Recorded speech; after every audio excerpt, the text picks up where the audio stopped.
Hello दोस्तों, कैसे हैं आप सब। स्वागत है आप सभी का कॉमिक वर्ल्ड चैनल पर। तो चलिए दोस्तों, शुरू करते हैं राज कॉमिक्स में भेड़िया सीरीज़ की अगली कॉमिक्स, मर गया भेड़िया। संजय गुप्ता पेश करते हैं मर गया भेड़िया। लेखक तरुण कुमार भाई, परिकल्पना विवेक मोहन, पेंसिलिंग धीरज वर्मा और कैलीग्राफी टी.आर. आज़ाद, इंकिंग राजेंद्र धोनी, रंग सुनील पांडे, संपादक मनीष गुप्ता। वैसे तो ये ज्वालामुखी सुप्त था, लेकिन किसी के तप की ऊर्जा इसे आज सक्रिय कर रही थी। मड़िक जुड़। और ये विध्वंसक शक्ति थी प्रेताल। मड़िक जुड़। जंगल के दोनों जल्लादों के सिरों पर निश्चित मौत मंडरा रही है। जंगल का एक जल्लाद भेड़िया। पूजो बाबा ने कई जड़ी बूटियों की पहचान बताकर उनको तलाश करना हमारे लिए कितना सरल कर दिया है। तुम ठीक कहते हो भेड़िया, मैंने जड़ी बूटियों के गट्टर घोड़े पर लाद दिए। तो तुम इन गट्ठरों को फूजो बाबा के पास पहुंचा दो, क्योंकि मुझे अभी चींटा बूटी की खोज करनी है, जिसकी ज़रूरत बिच्छू कांटे के असर को कम करने के लिए पड़ती है। ठीक है, मैं ये गट्ठर पहुंचा कर जल्दी लौटती हूँ। जानवर और इंसान दोनों ही बिच्छुओं के कांटे का सबसे ज़्यादा शिकार होते हैं, इसलिए इस बूटी की खपत भी ज़्यादा है। मगर ये एक दुर्लभ बूटी है। चींटों का सबसे स्वादिष्ट खाना होने के कारण इसे चींटा बूटी भी कहते हैं। शायद चींटों की इसी कतार का पीछा करके मैं उस तक पहुंच जाऊं। चींटों की कतार इन झाड़ियों के पीछे जा रही है, और पीछे है भेड़िया देवता। ये कैसा पौधा है? और जैसे भेड़िया द्वारा उस विचित्र पौधे को स्पर्श करना गजब ढा गया।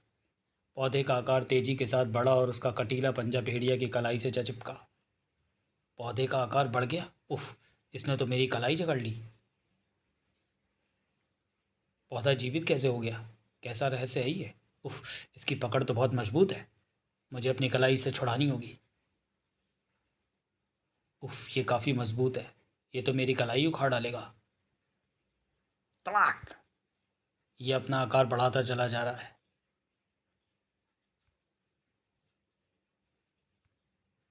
ये और ऊंचा हो रहा है। ज़मीन से काफ़ी ऊंचाई पर आ गया हूँ मैं। इससे अपनी कलाई छुड़ा पाने की सारी कोशिशें विफल साबित हो रही हैं। लेकिन इस पौधे को जो कि अब पेड़ बन चुका है, तोड़ सकूँ तो शायद इसे पीछे छूटेगा। मुझे बलपूर्वक इसे नीचे को झुकाकर इसकी गर्दन तोड़नी होगी।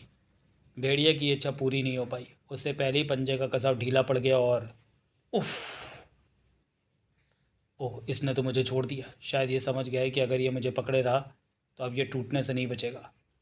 भेड़िया भेड़िया, क्या हुआ तुम्हें? मैंने तुम्हें ऊंचाई से गिरते हुए देखा है। हाँ जैन, एक मुसीबत आ गई थी, पर इससे पहले कि मैं उसके दो टुकड़े कर डालता, उसने मुझे अपनी पकड़ से आज़ाद कर दिया। भेड़िया उसे उस विचित्र पेड़ के बारे में बताता चला गया। जैन के चेहरे पर और आंखों में ढेर सारा आश्चर्य था। तुम कह रहे हो कि तुम किसी पंजे की शक्ल के पेड़ के नीचे से नीचे गिरे हो, मगर यहाँ इस जगह पर पेड़ तो क्या एक टहनी भी नहीं है?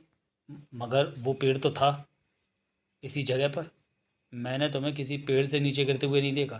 मैं तो खुद अब तक ये सोचकर हैरान थी कि तुम गिर कहाँ से रहे हो। तुम्हें यकीन नहीं हो रहा तो देखो, मेरी कलाई जहाँ से उसकी गिरफ्त में फंसी हुई थी, वहाँ से उसकी जकड़न के कारण सब पड़ गई है। उस निशान को देखकर जैन के मस्तिष्क में जो प्रश्न उठ रहे थे, उनका जवाब उसके पास नहीं था, और ना ही फूजो के पास था। ऐसी किसी वनस्पति के विषय में तो मैंने कभी नहीं सुना। खून चूसने वाले नरभक्षी पिचर प्लांट तो होते हैं, मगर कद बढ़ाने वाले शैतानी पौधे? असंभव। जैन, तुम कहाँ चली? मैं कोबी को ऐसे किसी खतरे के प्रति आगाह करना चाहती हूँ। कोबी को ऐसे खतरों की परवाह कब थी? वह तो मसाबा के साथ ब्रह्मपुत्र नदी के किनारे क्रीड़ाओं में व्यस्त था। दुनिया का सबसे ताकतवर प्राणी कल भी मैं था और आज भी मैं हूँ। झूठ, झूठ, बिल्कुल झूठ। कोबी, तुम बिल्कुल झूठे हो। दुनिया के सबसे ताकतवर प्राणी डायनासोर्स थे। देन ओ क्या क्या नाम लिया तूने मसाबा? डायनासोर। मुझे फूजो बाबा ने उनके बारे में बहुत कुछ बताया है, और उनके विशालकाय शरीर के चित्र भी दिखाए हैं। मैं तुम्हें रेत का डायनासोर बनाकर दिखाती हूँ। दिखाओ दिखाओ। रेत का डायनासोर बन गया। ये देखो, ऐसा होता था डायनासोर। हो, इतने पिद्दी से प्राणी में बच्चा जितनी ताकत तो ज़रूर होगी। उफ कोबी, ये इतने छोटे नहीं थे। ये तो तुमसे भी 4 गुना विशालकाय थे। मैंने तो सिर्फ एक आकृति बनाकर तुम्हें दिखाई है कि डायनासोर ऐसे दिखते थे। हो, पर मैं तो इन्हें मच्छर की तरह ही मसल डालता। कोबी, डायनासोर। ओहो, तुम मुझे बड़ा हंसाती हो। आओ था। कोबी, मैं तुम्हें यही कहना चाह रही थी कि डायनासोर अचानक बड़ा हो गया और तुम पर आक्रमण कर रहा है। पर रेत का डायनासोर बड़ा कैसे हो गया? कोबी बचो। अच्छा हुआ ये बड़ा होकर मेरे सामने आ गया। अब मैं तुम्हें दिखा दूंगा कि हम दोनों में से कौन ज़्यादा ताकतवर है। इसे तो मैं एक हाथ से ही आसमान में उछाल दूंगा। हट पीछे। अबे हट पीछे। कोबी को गुस्सा आ ही गया। तुझे रेत के कड़ों में बदल दूंगा, रेत के शैतान। उफ, रेत मेरी आंखों में चली गई। इसे तो मेरी भेड़िया फौज के सिपाही खोद कर रख देंगे। चले आओ मेरी भेड़िया फौज के सिपाहियों। उफ, खोद डालो इस शैतान को। भेड़ियों के नुकीले पंजों से खोदने में लग गए। डायनासोर ने अपनी उस खुदाई पर ज़्यादा ध्यान नहीं दिया था। उसका ध्यान कोबी की ओर था। डायनासोर की शक्तिशाली टक्कर से कोबी कई फुट ऊपर उछल गया और ओ छपाक। जेन को ढूंढ लाई थी मसाबा। जल्दी चलो, जल्दी चलो। जेन ने देखा तो वह हैरत अंगेज दृश्य। भेड़िया रेत के डायनासोर को खोदे दे रहा है, लेकिन डायनासोर कोई हरकत नहीं कर रहा। वुफ। जेन के देखते ही देखते रेत का डायनासोर वापस रेत में बिखर गया। कोबी कहाँ है? वो कहीं दिखाई नहीं पड़ रहा। कोबी, कोबी। पानी की सतह को चीर कर बाहर आ गया कोबी। जेन, कोबी, कोबी। कोबी तुम ठीक हो ना? कहाँ है वो कमबख्त रेत का शैतान? कोबी, उसे जंगली भेड़ियों ने खोद डाला। ओह, मुझे पता था कि ऐसा ही होगा। मेरी भेड़िया फौज से भला वो कैसे बच सकता था? अब मुँह क्या देख रहे हो? तुम्हारा काम पूरा हो गया, अब जाओ यहाँ से। कोबी, मसाबा ने जो कुछ मुझे बताया क्या वो सच है? हाँ सच है। क्यों नहीं मसाबा, देख ली ना तूने कोबी की ताकत। अब बता हम दोनों में कौन ज़्यादा ताकतवर हुआ? कोबी तुम। रेत का डायनासोर जीवित कैसे हो गया? उसने कोबी को अपना निशाना क्यों बनाया? एक और रहस्यमय प्रश्न जेन के मस्तिष्क को कुरेदने लगा था। रहस्यमय घटनाओं की चेन अभी और लंबी होनी थी। अरे तुम्बा लुहार, तुम आओ आओ, कहो कैसे आना हुआ? फूजो बाबा, मैं आपके लिए जंजीबार बनाकर लाया हूँ ताकि मदमस्त और हरफर मौला हाथियों को इससे बांध कर काबू में किया जा सके। सचमुच मुझे इसकी बहुत ज़रूरत थी। हाथी जब बेकाबू हो जाते हैं तो फिर उन्हें नियंत्रित करने का यही एक तरीका है, लेकिन जब जंजीर ही बेकाबू होने लगे तो। अरे, जंजीर से बने उस जंजीबार का शिकंजा फूजों की कलाई से जकड़ गया। ये तो ठीक वैसी ही घटना है जैसी भेड़िया के साथ घटी। इसने मेरी कलाई जकड़ ली है। क्या करना चाहता है ये? च्याओ रूपेंद्र, जल्दी आ। च्याओ। अपनी सूंड में जकड़ कर तोड़ डाल इसकी गर्दन। लेकिन जंजीबार को बेकाबू हाथियों को ही काबू में करने के उद्देश्य से लाया गया था, और इस बार जंजीबार की गर्दन पर जो फंदा आकर कसा वो भेड़िया था। उफ, कैसा विचित्र प्राणी है ये। भेड़िया, इससे दूर हट जाओ। ये मुझे मायावी चक्कर लग रहा है। आपको इसकी गिरफ्त में छोड़कर दूर कैसे हट जाऊं बाबा? उफ, ये जंजीरों का बना है। इसकी कड़ियों को अलग करना होगा। भेड़िया पलट भी नहीं पाया था कि एक तेज चीख गूंजी। भेड़िया फुर्ती के साथ पलटा। ओह, उसने फूजो बाबा को कुएं में उछाल दिया है। मैं इसे नहीं छोड़ूंगा, इसकी लड़ियां बिखेर डालूंगा। जंजीबार कड़ी कड़ी होकर बिखर गया। भेड़िया ने कुएं में झांका। आप घबराना नहीं बाबा, मैं भी आपको बाहर निकालता हूँ। कुएं पर रस्सी भी नहीं है, मुझे रस्सी लेकर आनी होगी। भेड़िया रस्सी का गुच्छा उठाकर पलटा ही था कि रस्सी को वापस रख दो भेड़िया। मैंने बुड्ढे ठुड्डे को अपनी पूँछ से खींचकर बाहर निकालकर इसके सारे एहसानों का हिसाब चुकता कर दिया। बाबा, बाबा आप ठीक तो है ना? जल्दी ही फूजो ने अपने मस्तिष्क को नियंत्रित कर लिया। जेन, फूजो बाबा पर भी वैसे ही रहस्यमय हमला हुआ है।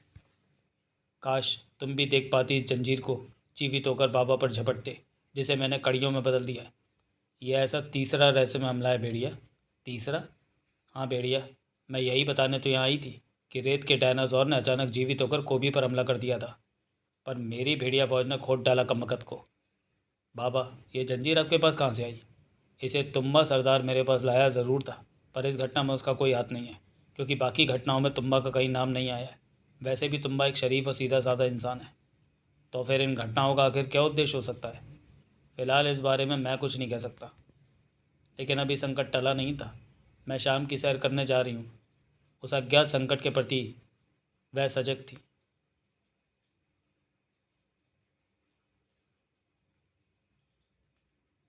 मुझे लगा कि उस बजूका ने अपनी पलकें लाई हैं। यह भ्रम नहीं था, यह सच था। ताक! उफ! बजूका का हाथ जेन की टांग पर चिपक गया। उस रहस्यमय शक्ति का हमला मुझ पर भी हो रहा है। ये मुझे कहाँ खींचे ले जा रहा है? उफ था। मुझे तुम पर आने वाले संकट की आशंका थी जैन, इसलिए मैं तुम्हारे पीछे ही आ गया था। अब तुम उस संकट की चिता जलती देखो। बजूका का जीवित हो उठना दोनों के लिए कौतुक का विषय बना हुआ था, लेकिन प्रेताल की आंखों में कौतुक नहीं था। उसकी आंखों में सफलता की चमक पैदा हो रही थी। मणिक जुड़, मणिक जुड़, मणिक जुड़, मणिक जुड़, मणिक जुड़, मणिक जुड़, खट खट। मणिक जुड़ गया, मणिक जुड़ गया। किंतु मुझे अपने लक्ष्य की प्राप्ति के लिए एक बार इसकी शक्ति का परीक्षण अवश्य करना होगा। फिलहाल उन दो सिंहों की भूख उन्हें अपना शक्ति परीक्षण करने का निमंत्रण दे रही है। शक्ति परीक्षण का लक्ष्य मिल गया। तहा! लेकिन पहले इनके खूंखार जबड़ों को पीछे करूं। प्रेताल ने अपनी मुट्ठी में दबे मणिक को उन दोनों सिंहों की ओर किया। प्रेताल पर आक्रमण करने का दंड तुम्हें भुगतना होगा दुष्टों। इस मणिक में चंद्रमा की अपार गुरुत्वाकर्षण शक्ति भरी है, जो दो प्राणियों को आपस में जोड़ देती है। खंडित मणिक की शक्ति की कामयाबी पर मुझे संदेह था, किंतु अब वो संदेह दूर हो गया। मणिक की शक्ति आज भी कायम है। अभी मुझे एक और शक्ति प्राप्त करनी है और उसके लिए मुझे अब जाना होगा कुठारा कबीले में। लेकिन पहले मैं व्यूआ को अपने लक्ष्य तक पहुंचने में आने वाली बाधाओं को दूर करने का दायित्व सौंप दूँ। अपने लक्ष्य को जोड़ने की पूरी तैयारी कर चुका था प्रेताल। फूजों के लिए संकट बढ़ने वाला था। किसी घायल सिंह की गुर्राटें होंगी, शायद उसे चिकित्सा की आवश्यकता है। आवाज़ें इस ओर से आ रही हैं। फूजों के कदम आवाज़ की दिशा में तेज़ी से आगे बढ़े, लेकिन उस वक्त कदम ठिठक गए और आंखें फैल गईं। ओह आश्चर्य! जुड़वां शेर, और ये घायल भी नहीं है, तो फिर ये ऐसे गुर्रा क्यों रहा था? उस अठास को सुनकर फूजो और भी ज़्यादा चौंक पड़ा। हा, मैं व्यूआ हूँ, मेरा काम व्यू रचना है। निगाहें उठाकर देख बुड्ढे, तू सिंह व्यू में फंस चुका है। तू घायलों की सेवा के लिए तुरंत पहुँचता है, इसलिए तुझे यहाँ लाने के लिए ये मेरी चाल थी। सिंह व्यू में सिंह अपने शिकार को घेर लेते हैं और मुखिया शेर शिकार पर हमला करके उसकी बोटियाँ चबा जाता है। जब तक शिकार जीवित रहता है तब तक ना तो हमलावर सिंह घायल होता है और ना ही मरता है। और आज शिकार तू है। फूजो, जिसे देखकर वन्य प्राणी भी आदर से सिर झुका लेते हैं, मगर आज जुड़वा सिंह उसकी एक सुनने को तैयार नहीं था। रुक जाओ जुड़वा, तुम अनर्थ कर रहे हो। फूजो भी कोई भेड़ या बकरी नहीं था कि सिंह व्यू के उस जीव वैज्ञानिक के जबड़े में आसानी से फंस जाता। व्यू बता रहा था कि व्यू का मुखिया शेर जुड़वा तब तक ना तो मरेगा ना घायल होगा जब तक वो अपने शिकार को खा नहीं जाता। अगर वो सच कह रहा है तो इस खूनी जंग का परिणाम क्या होगा? फूजो का शरीर बूढ़ा हो गया था, मगर इरादे नहीं। वो फौलादी पकड़ बनकर जुड़वा की गर्दनों पर जकड़ चुके थे। जुड़वा होने के कारण इनकी ताकत भी दुगनी हो गई है। उफ! और ये क्या? इसकी गर्दन पर कटेगा ये निशान तो मगरमच्छ के पंजे का है। ये तो इसी वन का शेर है जो पानी पीते वक्त मगरमच्छ का शिकार हो गया था और फिर इसका इलाज मैंने ही किया था। मगर ये जुड़वा कैसे हो गया? क्या ये व्यू का चमत्कार है?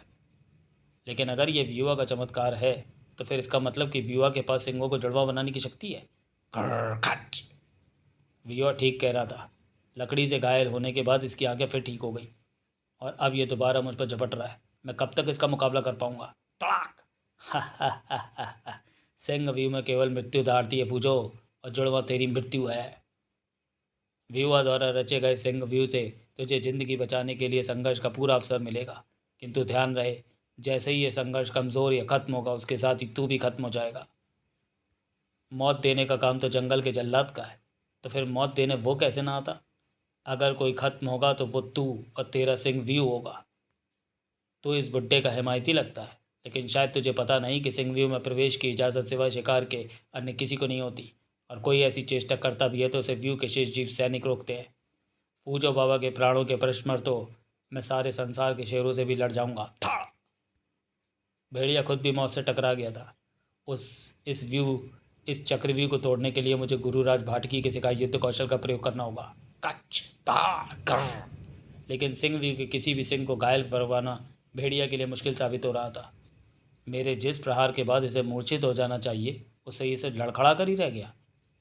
और उधर वह विचित्र जुड़वा सिंह फूजो बाबा को काफ़ी थका चुका है। वो किसी भी क्षण बाबा पर प्राणघातक हमला कर सकता है। जुड़वा सिंह ने फूजो बाबा का बाजू चबा डाला है। उसने बाजुओं को फूजो बाबा के कंधे से उखाड़ डाला है। उफ! फूजो बाबा हिम्मत हार चुके लगते हैं। नहीं बाबा नहीं, पूरे जंगल को हिम्मत का अमृत पिलाया तुमने, अपनी हिम्मत को हारो मत। ओह! हाथ कट चुके थे फूजों के। भेड़िया और कोबी दो और हाथ थे उसके। कोबी यहाँ था नहीं और भेड़िया विवश था। सिंह व्यू तोड़ने की जी तोड़ कोशिशें कर तो रहा था जल्लाद। घर घर आ! सिंह व्यू में फूजों के शरीर से रक्त के पतनाले छूट निकले थे और कहते हैं कि सिंह के जबड़े में जब शिकार की गर्दन आ जाती है तो वो शिकार के सभी प्रयासों का अंत होता है। फूजों की आगे फटी रह गई, जिसमें एकदम से शिथिल पड़ता चला गया। फूजों के जिसमें जिंदगी का कोई लक्षण शेष न बचा था। नहीं फूजो बाबा नहीं, रुकना, रुक जाना बाबा। मगर जाने वाला कब रुका है। जुड़वा भी धमन से नीचे जा गिरा। हा हा हा हा हा, देखा, मैंने कहा था ना कि सिंह व्यू से इस बुड्ढे का बच पाना मुश्किल होगा। कौन है तू शैतान? क्या दुश्मनी थी तेरी फूजो बाबा से? अरे ये तो गायब हो गया, कहाँ चला गया? कहीं नहीं गया, क्योंकि अब मुझे शोक व्यू में फंसाना है जेन को। अब बारी उसकी है। हा हा हा, वो भी नहीं बचेगी।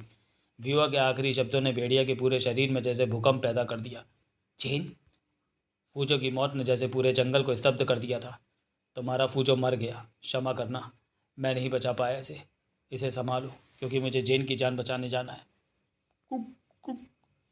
हवा खामोश थी, वृक्ष शोर नहीं मचा रहे थे, सभी पशु चुप थे। फूजो चला गया था, वही तो था उनका सबसे बड़ा हमदर्द। अब उनके जख्मों को कौन सहलाएगा, कौन मरहम लगाएगा उन पर? फूजो के रूप में जंगल का एक हाथ तो कट गया था, दूसरे की जान शोक व्यू के खतरे में फंसने वाली थी। हाँ कोबी, थोड़ा और ऊपर जाओ, ऊपर की ओर ज़्यादा बड़े और मीठे जामुन लगे। अगर इसकी शाखाएं कमज़ोर है, कहीं टूट गई तो नीचे गिर के मेरी हड्डियाँ भी टूटेंगी। मैं इस शाखा को हिलाता हूँ, इस पर सबसे ज़्यादा और बड़े जामुन लगे हैं। जामुन गिर रहे हैं ना जेन? अरे जवाब भी नहीं दे रही। अरे कहाँ गई? कोबी बचाओ! अरे कोबी तूफान की रफ्तार से वहाँ पहुँचा। अबे छोड़ जेन को, तेरी ये मजाल। कोबी बचाओ! बचा तो रहा हूँ, मगर इस पर तो तुम्हारे प्रहारों का कोई असर ही नहीं हो रहा। अब होगा। कोबी, कोबी क्या हुआ तुम्हें? ये मुझे कहाँ ले जा रहा है कोबी? कोबी मुझे, उफ! आए बिना दीवारों के दरवाज़ा, और वो नामराज जेन को उसी दरवाजे के पार ले जा रहा है। हे भेड़िया देवता, वो जंगली तो जेन को लेकर उस दरवाजे में जाकर गायब हो गया। दरवाजे के पट बंद हो रहा है। इससे पहले कि ये बंद हो जाए मुझे भी इसके अंदर पहुंच जाना चाहिए। कोबी के अंदर जाते ही वह दौर गायब हो गया। हा हा हा हा हा, ये व्यू मैंने जेन के लिए रचा था, मगर जेन अपने प्रियतम के साथ इस शोक व्यू में चली गई है। अंदर पहुंचते ही कोबी को पुकारना पड़ा वह नाम, हे भेड़िया देवता मदद! आओ आओ, सबके सिर तोड़ डालूंगा। था! उफ, इन पर तो गदा के प्रहारों का असर ही नहीं हो रहा।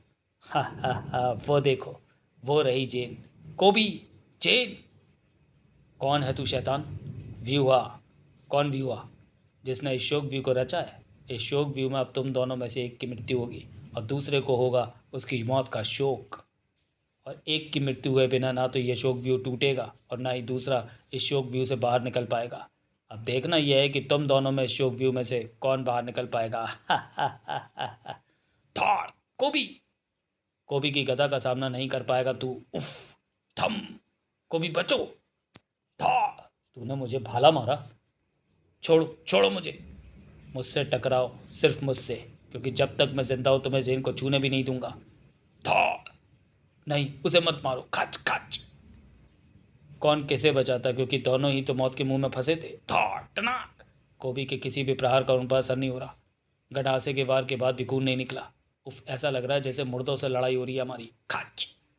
अगर ये मुर्दे हैं तो फिर हम इन्हें कितना भी मारे ये नहीं मरेंगे, क्योंकि ये तो पहले से ही मरे हुए हैं। और तो फिर इस लड़ाई का परिणाम क्या होगा? हम में से एक की मौत। टनाक! खचाक! कोबी का ये घाव तो भर जाना था, मगर जेन जानती थी कि अगर कोबी का कोई अंग धड़ से ही जुदा हो गया तो फिर वो घाव शायद न भरे। और आज शत्रु द्वारा ऐसी ही चेष्टा की जा रही थी। खच खच! जेन के मस्तिष्क को विवा के कहे शब्द बिच्छू की तरह डस रहे थे। एक की मृत्यु हुए बिना ना तो ये शोक व्यू टूटेगा और ना ही दूसरा इस व्यू से बाहर निकल पाएगा। और ऐसे तो कोबी मर जाएगा, क्योंकि इस व्यू में गदा बेअसर साबित हो रही है। टनाक! कोबी के बिना भेड़िया का अस्तित्व खत्म हो जाएगा। उन्हें एक करने का मेरा सपना टूट जाएगा। जंगल अनाथ हो जाएगा। कोबी का जिंदा रहना ज़रूरी है। अगर ये व्यू एक की मौत के साथ ही टूटता है तो वो मौत मेरी होगी। उफ! घबराना नहीं जेन, घबराना नहीं। ये मेरा और तुम्हारा कुछ भी नहीं बिगाड़ पाएंगे। ठा! जेन ने गंडासा फेंक दिया। जेन क्या कर रही हो? गंडासा क्यों फेंक दिया बेवकूफ़? नहीं, उससे बचो, मैं समझ गया तुम क्या करना चाहती हो। बचो उससे जेन, बचो, तुम्हें मेरी सौगत। जेन को बचना ही नहीं था। खच, नहीं जेन। कोबी। इसी के साथ गायब हो गए हत्यारे। कोबी की बाहों में दम तोड़ रही थी जेन। जेन, बेवकूफ़, ये क्या किया? खुद ही अपनी छाती दुश्मन की तलवार के आगे कर दी। कोबी, ऐसा करना ज़रूरी था, क्योंकि तुम्हारी जेन ने तुम्हें एक करने का जो सपना देखा था, वो उसे अपनी मौत के बाद भी पूरा होता देखना चाहती है। मुझे वचन दो कोबी कि तुम मेरे उस सपने को पूरा करोगे। वो सपना तुम्हारी मौजूदगी में पूरा होगा जेन। तुम जिंदा रहोगी। तुम उफ। इस बार चूक गया कोबी। जिसकी रक्षा का दायित्व लिया था, जिससे डरता था, जिसका कहा आज तक ना टाला था, आज उसे बचाने से चूक गया था कोबी। नहीं, तुम जिंदा रहोगी जेन, तुम जिंदा रहोगी। शोक भी तो टूट गया था, मगर शोक कोबी को उठाना पड़ा था। अरे कौन है वो हत्यारा? कायर, सामने आ। कोबी से सामना कर। छल से मार डाला तूने मेरी पत्नी जेन को। पागलों की तरह चीख पड़ा कोबी। चले आओ, चले आओ मेरी भेड़िया फौज के सिपाहियों, चले आओ। जाओ, अरे कमबख्तो, जाओ, जाकर फूजों को बुला कर लाओ। भेड़िया मिल जाए तो ढूंढ कर लाओ। वो दोनों ज़रूर उपचार कर लेंगे इसका, बचा लेंगे वो इसे। जाओ, जाओ, जल्दी जाओ। जेन, जेन, होश में आओ। देखो, देखो, हम शोक व्यू से बाहर आ चुके हैं। अब वो दरिंदे मुझे नहीं मार रहे, जिनसे मुझे बचाने के लिए तुमने अपनी जान दे दी। जेन को कोसता हुआ चला आया था भेड़िया, मगर अब तो बहुत देर हो चुकी थी। कोबी, क्या हुआ? तू रो क्यों रहा है? अरे जेन, क्या हुआ इसे? ये तो बुरी तरह घायल है। तुम आ गए भेड़िया, फूजो को क्यों नहीं लाए? जेन को उपचार की ज़रूरत है, मर रही है वो। भेड़िया जैसे बुत में बदल गया। मुझे आने में देर हो गई, ना मैं फूजो को बचा पाया और ना तुम जेन को। उफ, फूजो भी मारा गया? हाँ कोबी, उन्हें व्यूआ ने सिंह व्यू में फंसाकर मार डाला। उसने ऐसा व्यू रचा कि मैं उन्हें बचा ना पाया। शायद उसने ऐसे ही तुम्हें भी विवश कर दिया होगा। लानत है भेड़िया, लानत है मेरी ताकत और शक्तियों पर जो जेन की रक्षा न कर सकी। जीने का अधिकार नहीं है मुझे भी। नहीं कोबी, नहीं, ऐसा मत कर। अगर तू ऐसे ही मर गया तो फिर इस हत्यारे व्यूआ को कौन खत्म करेगा, जो इन हत्याओं का जिम्मेदार है? फिर जंगल में दो चिताएं बनी, एक फूजो की, एक जेन की। मुझे पता लगाना होगा कि इन घटनाओं के पीछे व्यूआ का क्या उद्देश्य है। तुम्हारी सौगंध जेन, इन हत्याओं का दोषी मेरे हाथों से बचेगा नहीं। चिताओं की अग्नि अभी पूरी तरह भड़क भी ना पाई थी कि भेड़िया, भेड़िया, जल्दी चलो। हमारे कबीलों में अजीब व गरीब से दैत्य जीव घुस आए हैं, जो कबीलों में तबाही मचा रहे हैं। इनके कबीलों में तो मैंने भेड़िया मुख के सुरक्षा चिन्ह दे रखे हैं। उन्हीं कबीलों पर ही हमला क्यों हुआ? कहीं इसमें भी व्यूआ का ही हाथ ना हो। को भी एक के साथ मैं जाता हूँ, दूसरे के साथ तुम जाओ। दृश्य स्तब्ध कर देने वाला था। बचाओ! भेड़िया, इसे रोको, ये कई लोगों को निकल चुका है। खचाक! अब नहीं निकलेगा। जेन की मौत के शोक में पागल हुए कोबी का लहू तो पहले ही उबला पड़ा था। कोबी बचाओ! कोबी के दम में ताकत के आगे भला कहाँ ठहरता वो। जय भेड़िया देवता, थम! जुनून सवार था कोबी पर। व्यूआ कहाँ है? बता, व्यूआ कहाँ है? व्यूआ अपने स्वामी के पास था। क्या कहा तूने व्यूआ? जेन मर गई, फूजो मर गया, और भेड़िया ने जिन कबीलों को संरक्षण दे रखा वहाँ तूने तबाही मचवा दी है। यह तो तूने बहुत अच्छे समाचार दिए हैं व्यूआ, क्योंकि मैं नहीं चाहता कि जब मैं कोबी और भेड़िया को खत्म करूँ तो उनका एक भी शुभचिंतक मेरे काम में रोड़ा अटकाने की चेष्टा करे, जैसा कि आज तक होता रहा है। अब तू जा, तेरा काम खत्म हो गया। अब मेरा काम शुरू होता है, क्योंकि मुझे कुठारा जाति की आराध्य देवी वन देवी की आराधना के पश्चात प्राप्त हो गई यह बलि कुठार। यह बलि कुठार एक बार पहले भी कोबी और भेड़िया को खत्म करने के लिए उठी थी, लेकिन जेन के कारण उस वक्त दोनों बच गए थे, परंतु इस बार नहीं बचेंगे। मुझे पता है कि बलि कुठार खंडित बलि स्वीकार नहीं करती। कोबी और भेड़िया दो चीज़ में एक जान है, यानी खंडित है। इसलिए मैंने पहले वो मणिक ही जोड़ने में सफलता प्राप्त की, जिसमें उन दोनों को एक करने की शक्ति है, और उस वक्त जिसे तोड़कर जेन ने कोबी और भेड़िया को बलि कुठार से बचाने के लिए अलग कर दिया था। मगर अब ऐसा नहीं होगा। भेड़िया और कोबी को मैं मणिक की शक्ति से पहले एक करूँगा, और फिर बलि कुठार से दोनों का सिर उड़ा दूंगा। दोनों विवश हो जाएंगे मरने के लिए, क्योंकि बलि कुठार की यह विशेषता है कि कोई भी शत्रु उसके आगे स्वयं ही अपना सिर कटाने के लिए नतमस्तक हो जाता है। मणिक की शक्तिशाली गुरुता शक्ति से खिंचने लगा भेड़िया। ये क्या? मैं अपने शरीर पर एक अनोखा खिंचाव महसूस कर रहा हूँ, जो मुझे अज्ञात दिशा में खींच रहा है। कोबी के साथ भी यही हो रहा था। ये कौन है जो मुझे खींच रहा है? भेड़िया और कोबी एक दूसरे से टकराए। भेड़िया, तुम, ये सब क्या है? कोबी, तुम तो, हम दोनों एक दूसरे की तरफ खींच रहे थे। भेड़िया, हमारे जिस्म एक दूसरे में समाते जा रहे हैं। कैसा रहस्य है ये? हम एक हो रहे हैं। ये तो सब वैसे ही हो रहा है जैसे एक बार पहले भी हुआ था, जब जेन ने यह कोशिश की थी। हाँ, और आज मैंने ये चेष्टा की है। कौन हो तुम? प्रेताल। प्रेताल? तुम वही हो जिसका जिक्र कालनेमी ने भी किया था? हाँ, मैं वही हूँ। जो काम कालनेमी नहीं कर पाया उसे अब मैं पूरा करूँगा।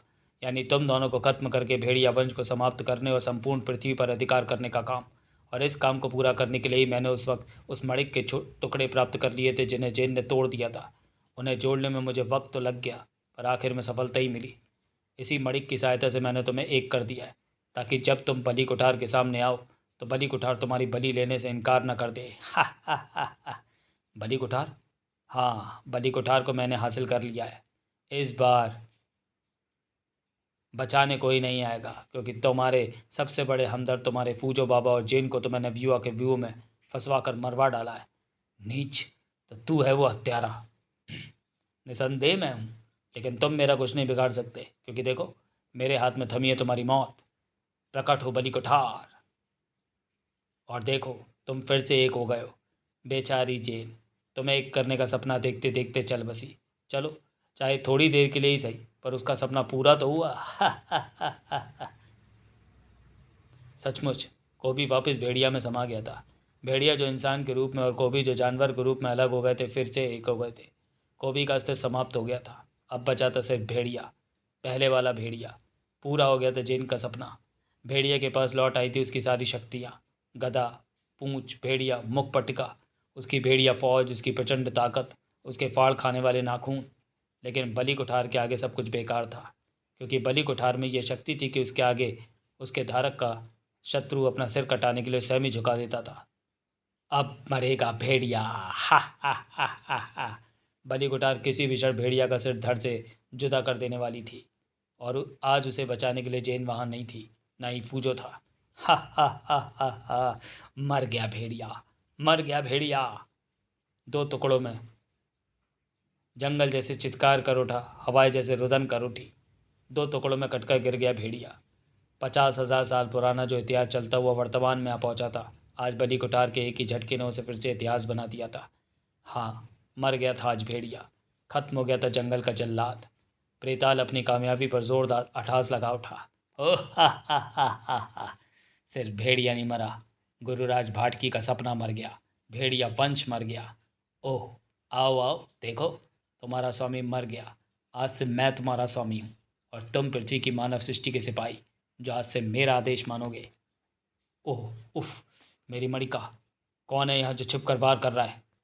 मैं गुरुराज भाटकी का दूत रीछा हूँ, जो इस मणिका को ले जाने आया हूँ और अब लेकर जा रहा हूँ। गुरुराज भाटकी का दूत? प्रकट हुआ गुरुराज भाटकी का वह दिव्य रूप। हाँ प्रेताल, आखिर आज तुम मुझे मिल ही गए। कब से मैं तुम्हारी खोज कर रहा था। भेड़िया व कोबी को भेड़िया वंश की झूठी कहानी सुनाकर अपने को चक्कर में फंसाने की कालनेमी के असफल चेष्टा के पश्चात मुझे तेरे भी हमले की पूर्ण आशंका हो गई थी। प्रेताल ठहाका लगा उठा। लेकिन अब इन सब बातों का क्या फ़ायदा? भेड़िया की मौत के साथ ही भेड़िया वंश का तुम्हारा सपना टूट चुका है। सपने तो होते ही टूटने के लिए हैं भाटकी। पूर्ण तो यथार्थ होता है, अर्थात जो जीवित है वही सत्य है, और वो देखो, जिसे तू सपना कह रहा है वह यथार्थ तेरे सामने है। असंभव, इन्हें तो मैं खत्म कर चुका हूँ। अगर मैं तेरी ओर से सावधान न होता तो निश्चित रूप से तो इन्हें खत्म कर चुका होता। किंतु इस वक्त ठोस सत्य यही है कि जो तुझे नजर आ रहा है प्रेताल, ये चारों जीवित हैं। क्यों एहसास हुआ मेरे जीवित होने का? पता लग गया कि ये ठोकर मुर्दा कोबी की नहीं है। किंतु परंतु ये सब फिर वो कौन थे जिन्हें मैंने खत्म किया? जिन्हें तूने खत्म किया वे इनके प्रतिरूप थे, जिन्हें मैंने पैदा किया था। हाँ प्रेताल, यहाँ जंगल में तेरी मौजूदगी में इन चारों को गायब करके इनके प्रतिरूप पैदा करना असंभव कार्य था, क्योंकि तुझसे कुछ भी छिपा पाना असंभव था। इसलिए मैंने इन पर विचित्र हमले करवाए। पहले हमले में उस विचित्र हाथनुमा पौधे ने भेड़िया को जब नीचे फेंका, तो भेड़िया का शरीर एक अदृश्य इंद्रधनुषी घेरे के बीच में से होकर नीचे गिरा। अदृश्य घेरे को पार करते समय मैंने असली भेड़िया को गायब कर दिया था, और जो नीचे गिरा था वो भेड़िया का प्रतिरूप था। इसी तरह से फिर कोबी को भी डायनासोर के हमले से मैंने नदी में गायब कर दिया, लेकिन नदी में से जो बाहर निकला वो कोबी का प्रतिरूप था। बारी बारी से फिर फूजो और फिर जैन के प्रतिरूप मैंने इसी प्रकार उन्हें गायब करके वहाँ छोड़े। प्रेताल, अब चला बलि कुठार कोबी और भेड़िया पर, क्योंकि भेड़िया और कोबी जब तक अलग हैं तो उन्हें बलि कुठार से नहीं मार सकता। अब तेरा अंत आ गया प्रेताल, तू भी इन्हीं के हाथों खत्म होगा। जय भेड़िया देवता मदद। आज बलि कुठार का आह्वान मैं करूँगा। वन की सुरक्षा के लिए मैं वन देवी से बलि कुठार की मांग करूँगा। हे वन देवी, चाहे मेरा जीवन ले ले, किंतु एक पापी के संहार के लिए तुझे आज मुझे बलि कुठार देनी होगी। तू वन की देवी है, क्या वन की रक्षा के लिए तू मुझे बलि कुठार नहीं देगी वन देवी? मैं असफल नहीं हुआ, मैं बलि कुठार से जैन वफूजों को मार डालूंगा। प्रेताल बलि कुठार लिए जैन वफूजों के सामने आ गया। अब मैं तुम दोनों के सिर काट डालूंगा। लेकिन बलि कुठार नीचे आ पाती उससे पहले ही वह प्रेताल के हाथों से गायब हो गई। अरे, बलि कुठार कहाँ गायब हो गई? बलि कुठार यहाँ है, मेरे पास। मेरे आह्वान पर यह मेरे हाथों में आ गई है शैतान। वन देवी ने पाप के खात्मे के लिए मेरी प्रार्थना स्वीकार करके बलि कुठार मुझे दे दी है। भेड़िया ने श्रवण की भी देरी न की। भेड़िया ने प्रेताल पर बलि कुठार उठा दी और बलि कुठार की शक्ति के आगे प्रेताल अपना सिर झुकाए खड़ा था। शैतान शक्तियों का अंत जितना जल्दी हो जाए उतना ही मानवता के लिए अच्छा होगा। और भेड़िया ने जरा भी देर ना की थी उसका सिर धड़ से जुदा करने में। खचाक! प्रेताल का सिर धड़ से जुदा होता ही उसका संपूर्ण अस्तित्व गायब हो गया। खत्म हो गया प्रेताल का भी किस्सा। उसी क्षण भेड़िया के हाथ से कुठार और कोबी के हाथ से गदा गायब हो गए। जैन उस भेड़िया के निकट थी जो उसका सपना था, और आज भी सपना था, क्योंकि वास्तव में कोबी और भेड़िया तो एक हुए ही नहीं थे। निराश ना हो जैन, जो कुछ होता है वो अच्छे के लिए होता है। हमें भेड़िया की इस प्रतिरूप की भी चिता जलानी होगी। हाँ, और जंगल वासियों को अपने जीवित होने का समाचार भी देना होगा। वो तो उन्हें मिल गया, वो देखो। वाह! जैन भेड़िया देवता, जैन कोबी देवता फूजो। समाप्त। तो चलिए दोस्तों, भेड़िया सीरीज़ की इस कॉमिक को हम यहीं समाप्त करते हैं और मिलते हैं इस सीरीज़ की यानी भेड़िया की अगली कॉमिक्स को भी बजाय बाजा में। तब तक के लिए धन्यवाद।